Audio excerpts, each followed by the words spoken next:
자, 안녕하세요. 박성필입니다. 저 오늘 소록스 보도록 하겠습니다.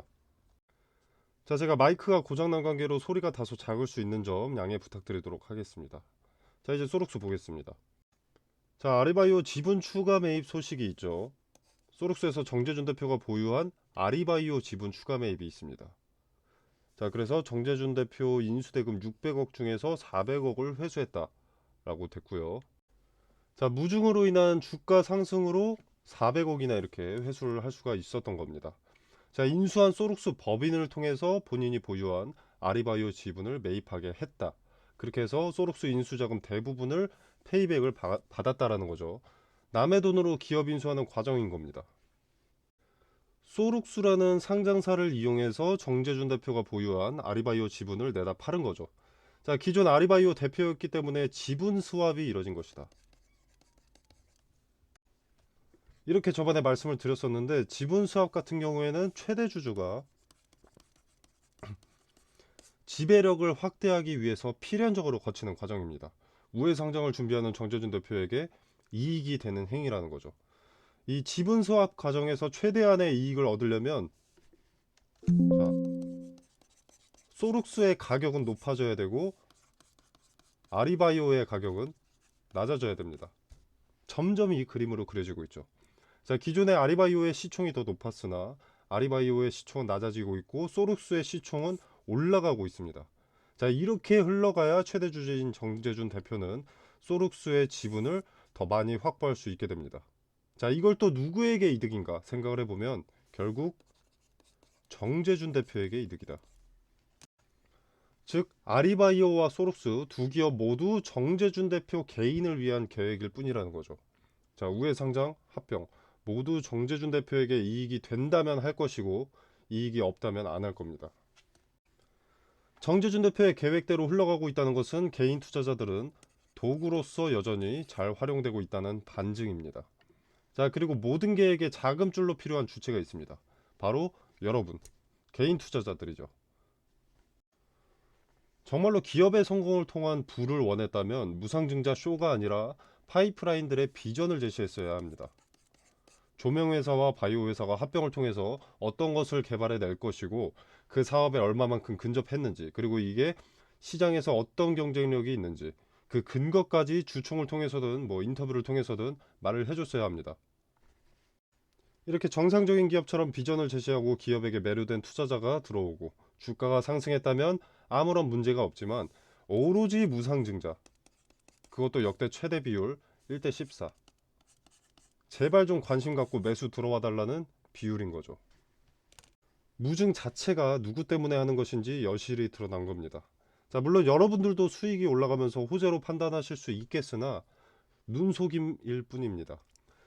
자, 여러분이 만약에 한 주를 보유하고 있다고 가정을 하면 현 주가의 상승은 이 권리락이 적용된 주식 한 주에만 해당하는 상승인 거고, 무상증자 상장 이틀 전 혹은 상장 후에 주가가 하락해 있다면 결국 기존 보유 주식 한 주도 손실, 그리고 무상증자로 추가 입고되는 14주도 손실로 이어질 수 있습니다. 쉽게 말해서 추가로 입고될 14주 같은 경우는 지금의 상승세를 반영하지 못할 거라는 거죠. 그리고 거기에 추가로 현재 한 주도 수익이 아니죠. 마이너스 80% 정도 될 겁니다. 이 신주 14주도 연상의 영향을 받을 것이다 라고 착각하게 만드는 게 무상증자로 개인들 이용하는 대표적인 방법입니다. 자, 그리고 무상증자 신주 물량이 상장되고 나면 1대 14 무상증자 발표 이전의 주가로 되돌아갈 겁니다. 자, 1대 14 무상증자 발표 이전의 주가로 되돌아갈 겁니다. 상장 이후에. 자, 권리락이 적용된 가격에서는 2,000원 정도죠. 12월 7일에 무상증자를 발표했으니까. 자, 아무튼 오늘 4연상인데 매수 대기 금액이 1,000억 정도 있습니다. 자, 물론 이 개인들도 포함이 되어 있겠지만 주가를 주도하는 어떤 주체가 주가 되겠죠. 자, 상한가에 매수 대기를 쌓는 것은 이만큼 사고 싶은 사람이 많으니 팔지 말라는 겁니다. 자, 만약에 여러분이 돌을 보석이라고 속이고 팔아야 하는 사기꾼이라고 생각을 해보십시오. 이 돌을 사지 말라고 하겠습니까? 사야 된다고 하겠습니까? 사야 된다고 하겠죠. 똑같은 겁니다. 지금 팔면 안 된다고 부추기고 있을 뿐입니다. 못 팔게 잠그고 있다는 것 자체가 투심을 컨트롤하고 있다는 거고, 투심을 매수 쪽으로 컨트롤을 하고 있는 거죠. 자, 이런 무상증자 같은 경우에는 상한가가 풀리는 자체가 폭락의 전조입니다. 제가 주식하면서 어떤 종목이든 미리 예단하고 투자해서는 안 된다고 강조를 드리는데, 자, 무상증자, 특히 높은 비율의 무상증자는 예단해도 됩니다. 무상증자로 개인들을 다 이용하고 나면 개인 투자자들의 피눈물과 함께 무증전 가격으로 돌아간다고 생각하시면 됩니다. 무상증자 상장일 이후로 주가가 빠지는 것도 아닙니다. 그 전부터 전조가 있을 겁니다. 자, 현재 투자 경고 종목에 지정이 되어 있습니다. 자, 그리고 오늘 주가가 계속 올라가면서 투자 위험 종목으로 한 단계 격상이 됐죠. 자, 내일부터 적용이 됩니다. 자, 투자 위험 종목으로 한 단계 격상되면서 이제 개인들은 연상을 가면 좋긴 좋지만 이제 투자 심리가 위축되기 시작합니다. 자, 투심이 위축된다는 것은 매수세가 급격히 줄어든다는 것이고, 반대로 매도세는 급격하게 늘어나게 될 겁니다. 자, 그래서 투자 위험을 해제를 해야 되고, 이후에 이 투자 경고까지 해제를 해야 합니다. 그래야 다시 매도보다 매수가 많이 들어오기 때문이죠. 개인들을 도구로서 활용을 해야 되는데, 개인들이 매수가 아닌 매도 스탠스를 취한다면 계획대로 흘러가지 않겠죠. 자, 그래서 투심을 컨트롤하기 위해서 오늘도 적은 거래로 잠그고 매수 대기를 쌓아 놓은 겁니다. 자, 아무튼 그래서 곧 조정의 포지션을 잡게 될 겁니다. 투자 위험, 투자 경고를 떼기 위한 조정이다라고 포장을 해서. 자, 그래서 이 투자 위험 종목 해제 요건은 힌트가 되는 거죠. 자, 해제 요건 중에서 특정 날짜들이 기재가 되어 있습니다. 뭐 5일 전날의 종가라든지 아니면 뭐 15일 전날의 종가라든지. 자, 이때 드립을 확인하고 동반된 거래가 어느 정도인지 파악을 하는 겁니다. 자, 분봉상 봤을 때 어느 가격대에서 많은 거래가 실렸는가, 그리고 어느 쪽으로 주가를 의도했는가, 그러니까 상승인지 하락인지 어느 쪽으로 주가를 의도했는가를 파악하면 주도 주체의 의도를 간파할 수 있게 됩니다.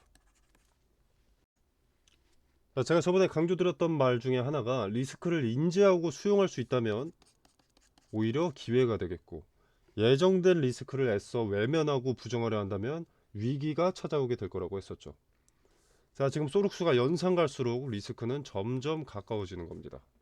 자, 높은 비율의 무상증자, 대주주의 이익을 위한 목적이 다분한 무상증자이기 때문이고, 이익을 얻게 되는 주체도 편법일 뿐 불법은 아닙니다.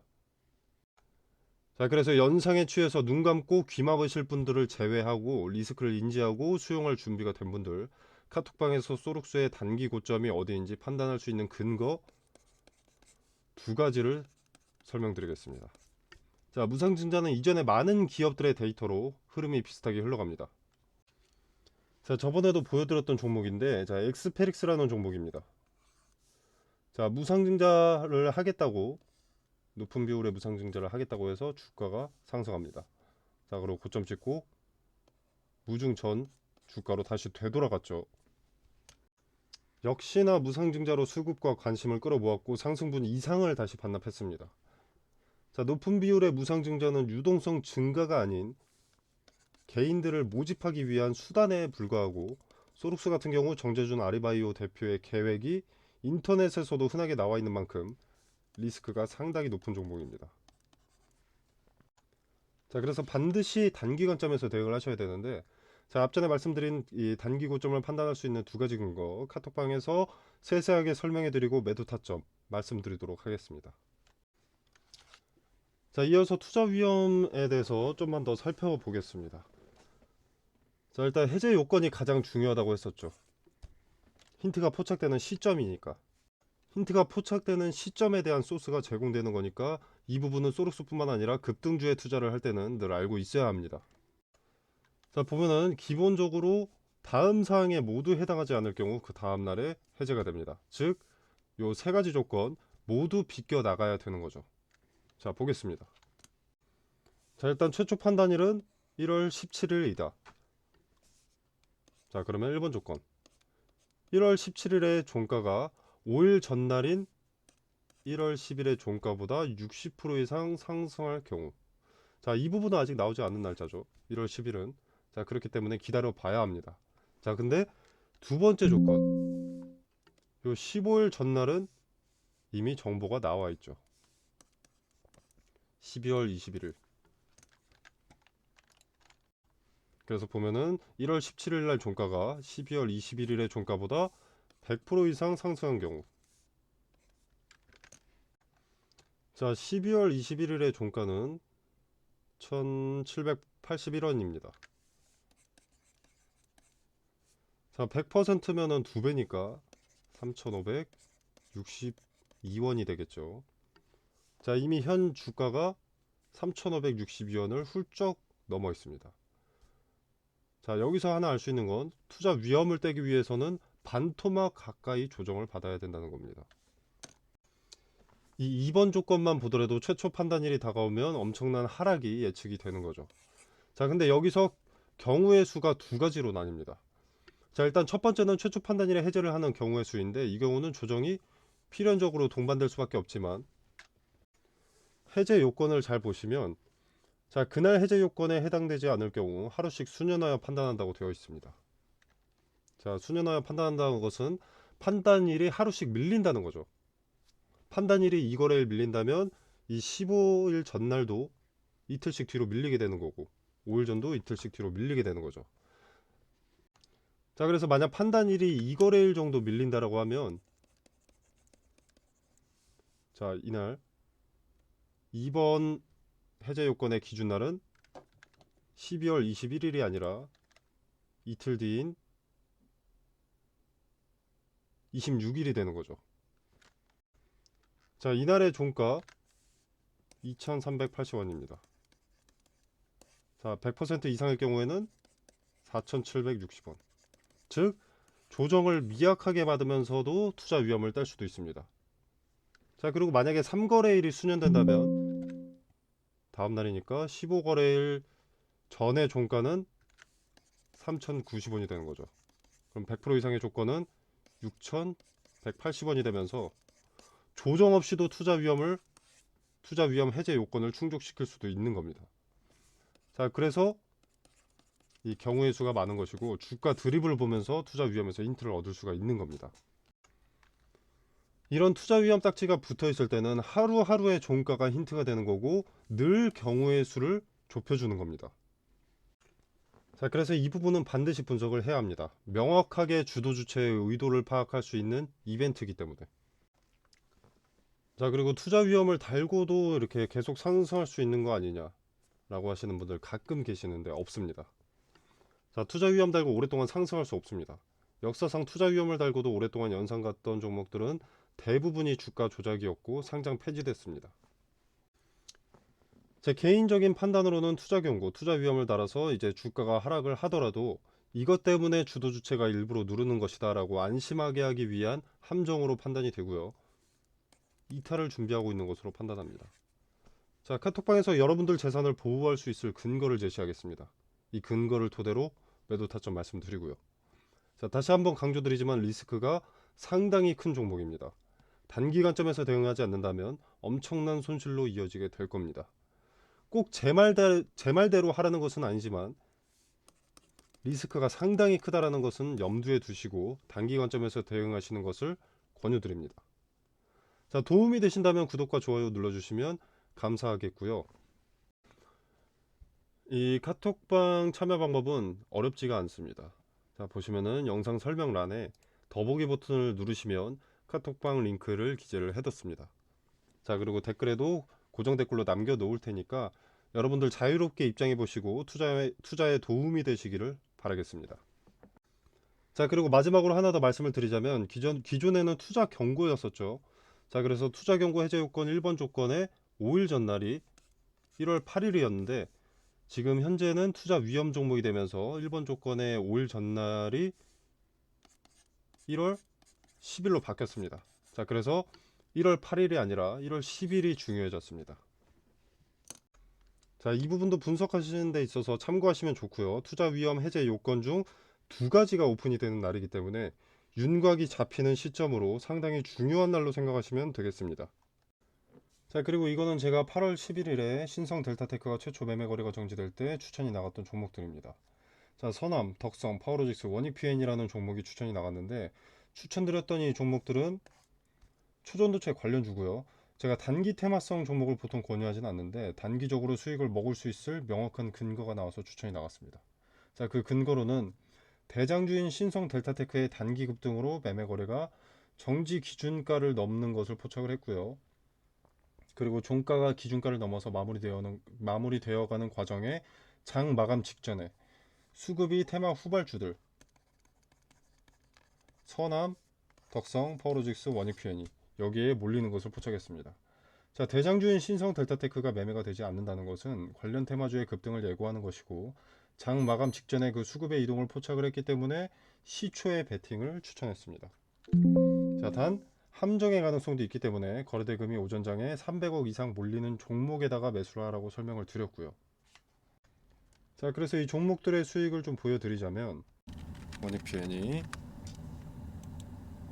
자, 8월 11일 다음 거래일 종가 16.8% 올랐고요. 그 다음 날도 11.68%가 올랐습니다.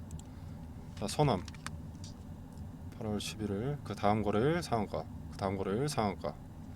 덕성 8월 11일 상한가, 상한가. 파워로직스 8월 11일 상한가, 상한가. 자, 이렇게 근거를 갖고 추천이 나왔기 때문에 단기적으로 큰 급등을 가져갈 수 있었습니다. 자, 화면에 보이시다시피 무료입니다. 자, 제가 종목을 추천했다고 해서 금전적으로 뭘 요구하거나 뭐 수익에 얼마를 떼달라 이런 거 전혀 없습니다. 자, 여러분의 투자금은 여러분의 돈이죠. 그렇기 때문에 여러분이 자유롭게 판단하셔서 매매를 하셔도 되고 안 하셔도 됩니다. 그냥 지켜만 보셔도 되는 거고요. 제가 뭐 맛있는 거 추천했다고 해서 여러분이 무조건 드셔야 할 필요는 없지 않겠습니까? 먹고 싶으면 먹는 것이고 먹고 싶지 않으면 먹지 않는 것이고. 자, 기존에는 제가 전화번호로 문자 메시지를 보내주시면 카톡방 링크를 직접 보내드렸었는데 자, 이제 고정 댓글에 카톡방 링크를 걸어두겠습니다. 공유해 놓도록 하겠습니다. 자, 비용 발생하는 거 아니니까 받아보실 분들은 카톡방에 참여하셔서 보유 종목과 보유 종목 분석과 매수매도 타점 그리고 추가적으로 리스크는 낮고 투자 매력도가 높은 수익의 근거가 있는 종목 받아보시길 바라겠습니다. 자, 물론 투자는 여러분의 자유이기 때문에 투자를 하셔도 되고 그냥 지켜만 보셔도 됩니다. 제가 말씀드리는 종목이지만 수익이 나는지 안 나는지 먼저 지켜보시고 판단이 서시면 그때 투자하시는 게 좋다고 봅니다. 그래야 여러분의 리스크가 낮아지니까요.